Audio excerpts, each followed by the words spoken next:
Hola a todos, queridas oyentes, hermanos y amigos. Continuamos disfrutando nuestro alimento diario, serie La Palabra de Vida, la Comunión de Vida y Piedras Vivas para la Edificación.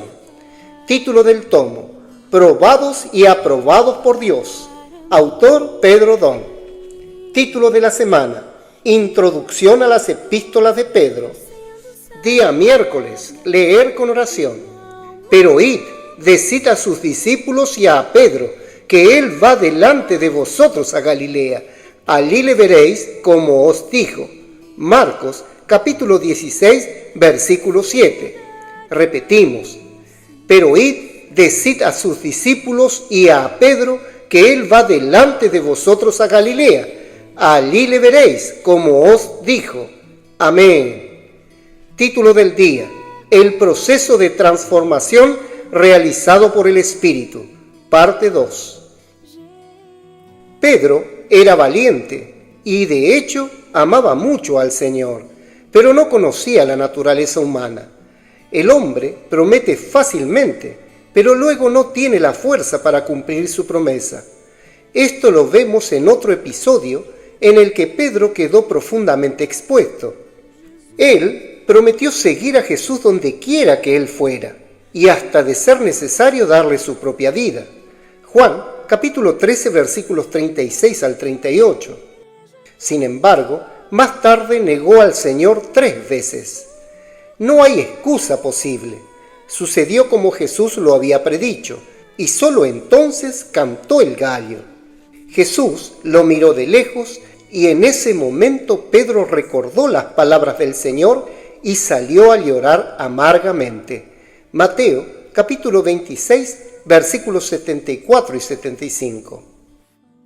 El amor natural de Pedro por Jesús era muy fuerte, pero esa noche en Getsemaní se encontró con una situación aterradora. Batallones de soldados y guardias del sumo sacerdote, en total casi 500 personas, estaban allí para arrestar a Jesús. Al principio, Pedro se mostró valiente, cortando la oreja del siervo del sumo sacerdote, pero luego, como los demás discípulos, huyó cobardemente. Juan, capítulo 18, versículo 10.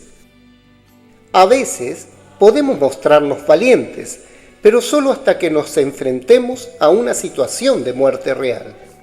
La tendencia natural del ser humano es preservar primero su propia vida. Por eso, amado lector, no confíe en su hombre natural. Solo la vida del Señor nos hace dignos de confianza. Cuando más circula la vida de Dios entre nosotros, más maduramos y nos volvemos verdaderamente confiables. A través de estos acontecimientos entendemos mejor las epístolas de Pedro. Él vio que era una piedra en bruto, que necesitaba ser pulida y transformada hasta volverse útil en las manos del Señor. Por eso, Pedro habla tanto de tribulaciones y pruebas, repitiendo en sus cartas que todos, sin excepción, las necesitamos para ser transformados en piedras aptas para la edificación. Pedro siempre estuvo presente en los momentos importantes del ministerio del Señor. En la lista de nombres de los 12 discípulos, él siempre aparece como el primero. Mateo, capítulo 10, versículo 2, Marcos, capítulo 3, versículo 16, Lucas, capítulo 6, versículo 14. En el monte, cuando Jesús se transfiguró, también estaba Pedro. Mateo, capítulo 17, versículo 1. Teniendo en cuenta esto, podemos entender un poco lo que sintió Pedro después de negar al Señor. Se deprimió mucho y quedó terriblemente desilusionado de sí mismo, imaginando que ya no tenía ninguna utilidad para Dios. Pero en la mañana de la resurrección, un ángel se apareció a las mujeres que habían ido al sepulcro y les dijo: «Pero id, decid a sus discípulos y a Pedro que él va delante de vosotros a Galilea. Allí le veréis como os dijo». Marcos, capítulo 16, versículo 7. Dios comprendía cómo se sentía Pedro al saber que había decepcionado a su amado Señor, quien siempre lo ponía en primer lugar. Probablemente pensó que el Señor ya no contaría con él en su obra, pero el ángel fue específico cuando dijo: «y a Pedro». Estas palabras le llegaron como una salvación, un gran consuelo y aliento. Quizás nosotros también digamos: «Le he fallado tantas veces al Señor, creo que ya no tiene ninguna esperanza en mí». Pero el Señor no desistió ni se olvidó de ninguno de nosotros.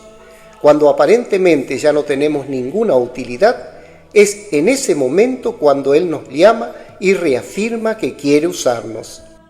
El Señor aún quiere contar con nosotros, pero para eso necesita transformarnos y trabajar en cada uno. ¿Le da permiso para hacerlo? Amén. Querido oyente, escriba a continuación su luz en la palabra, dirección y amonestación de lo que recibió de la lectura de hoy. También ore y haga un grito de guerra basado en estos ítems, para que la palabra profética quede sedimentada en su corazón. Jesús es el Señor.